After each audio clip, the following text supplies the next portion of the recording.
c'est Yoli Lune, j'espère que vous allez bien. Alors je viens vous montrer aujourd'hui un oracle que j'ai reçu des éditions Tre Daniel et c'est l'oracle de l'astrologie celtique de Antonella Castelli et Dara Fitzgerald. C'est un prénom un petit peu difficile pour moi pour prononcer. Alors, c'est la collection de Lo Scarabeo et qu'est-ce qui nous marque derrière? 26 cartes et un livre d'accompagnement. La tradition celte entretient un lien privilégié avec la nature. Toutefois, l'importance de la divination est s'avérer qu'elle repose sur la lecture des nuages, du comportement des animaux ou encore de l'aspect des plantes et des arbres. Dans cet oracle de 26 cartes, 13 animaux et 13 arbres, créé par Dara Fitzgerald, est illustré par l'artiste Antonella Castelli. L'astrologie celtique dessine un système qui nous permet de trouver notre place dans l'univers, le destin qui nous est conféré le jour de notre naissance. Ainsi, au fil de la pratique, vous établirez avec les cartes votre lien propre, tout comme les Celtes ont intégré l'observation de la nature pour déchiffrer leurs messages de sagesse et les adopter à chaque domaine de votre vie. Alors c'est un oracle qui est vendu au prix de 19,90 €. Il vient dans une boîte rigide. Alors on va l'ouvrir. Je le découvre avec vous. Je ne les connais pas du tout. J'étais surprise quand je l'ai reçu. Et j'ai hâte de les découvrir. Alors c'est une boîte qui est bleu-violet, qui est couleur mat. Et les petits traits comme ça, ils sont un petit peu brillants. Je ne sais pas si vous arrivez à les voir. Alors allez, on va l'ouvrir. Donc une boîte classique avec une petite cordelette pour sortir les cartes. On a un petit livret qu'on va lire. Alors il nous marque collection Lo Scarabeo, Intuitive édition, mais ça m'a été envoyé par les éditions Tre Daniel. Alors pour la taille des cartes, je vais vous montrer la différence avec l'oracle d'Evelyne. Alors c'est une taille conséquente. Voilà le format. Alors qu'est-ce qu'ils nous disent le livre? On va regarder, on regardera les cartes après.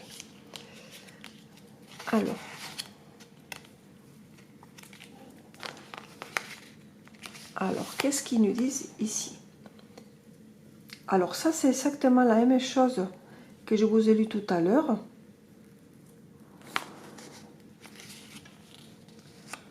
On a ici une liste avec les numéros de la carte, je suppose. On va regarder l'arbre aux plantes, l'animal et date de naissance. Comment utiliser cet oracle?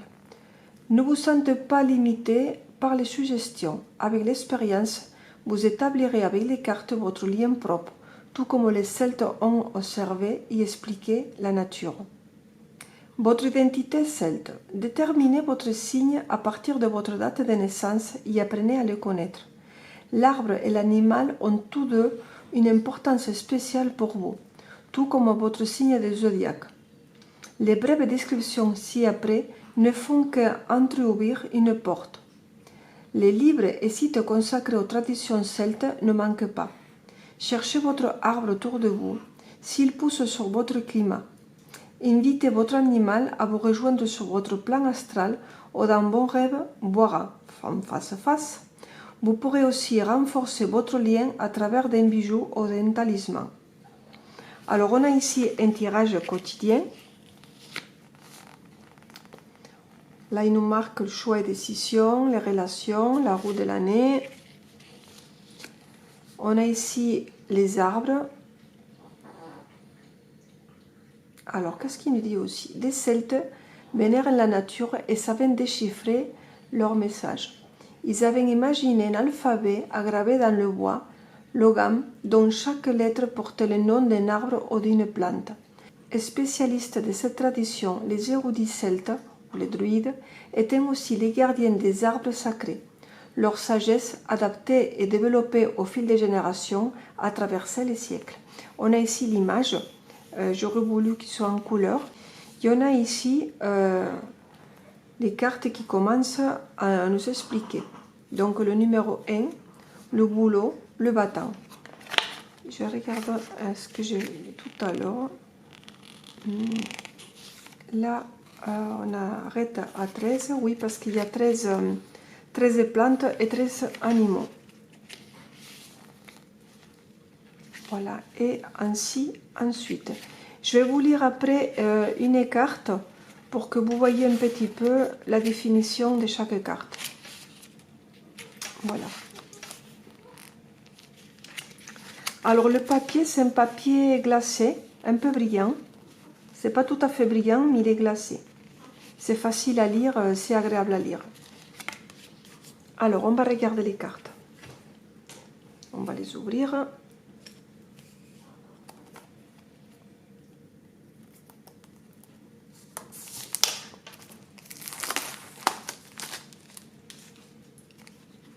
Alors, ces grandes cartes brillantes, je trouve. Elles sont un petit peu fines. On a ici un très joli dos.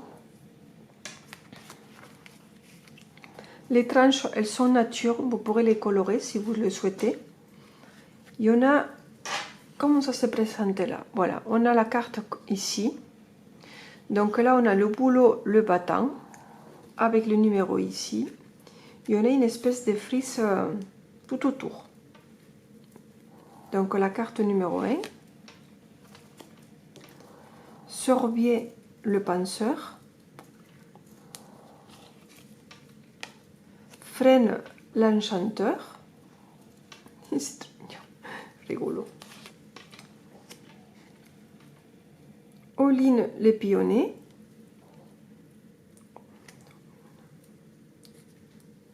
Aun, le pionnier. Sol, l'observateur. Aubépine, le lucioniste. Chêne, les stabilisateurs. Ou le leader. Noisetier, le savant. Vigne, l'égalisateur. Lierre, les survivants. Rousseau, l'inquisiteur. Soureau, les chercheurs. Là, on a le cerf, le chat, le serpent, le renard, la vache, l'hippocampe, le roi télé, le cheval,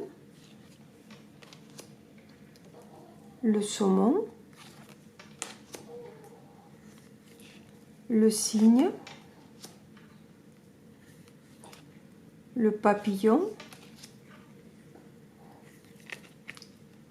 le loup et les faucons. Alors c'est des couleurs, elles sont très douces ces couleurs. Et on va prendre une carte pour lire leur description. Alors, qu'est-ce que c'est? Le cerf. On va mettre la petite boîte comme ça. Et on va lire le cerf. Alors, qu'est-ce qu'il nous dit cette carte? Arbre associé, le boulot. Saison, l'hiver. Mot-clé, majestueux, idéaliste, radieux. L'âme noble de la forêt, les cerfs incarnent les grands idéaux, les hautes aspirations. Les natifs du cerf sont fiers et droits.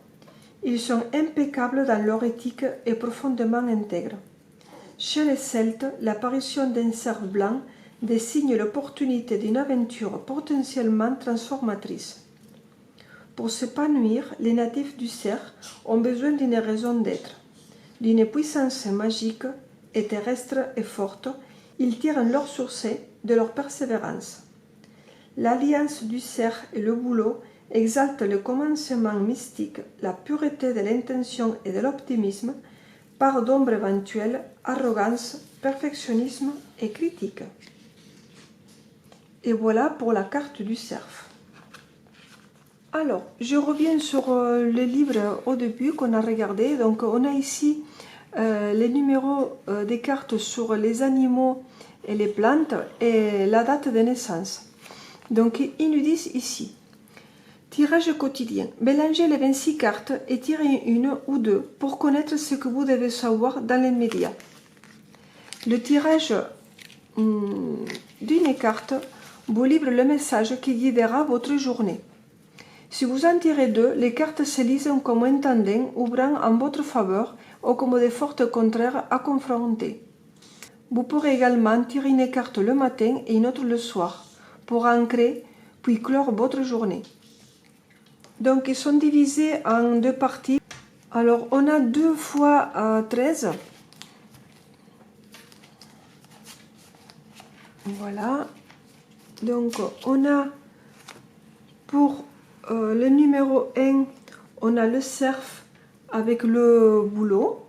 C'est du 24 décembre au 20 janvier. Pour les deux, on a le sorbier avec les chats. C'est du 21 janvier au 17 février. Pour le 3, on a le frêne avec le serpent. Du 18 février au 17 mars. Pour le 4, on a le renard avec le hule du 18 mars au 14 avril.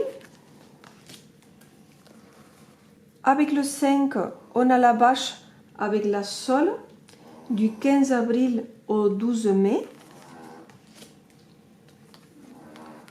Pour la 6, on a l'hippocampe avec l'aubépine du 13 mai au 9 juin.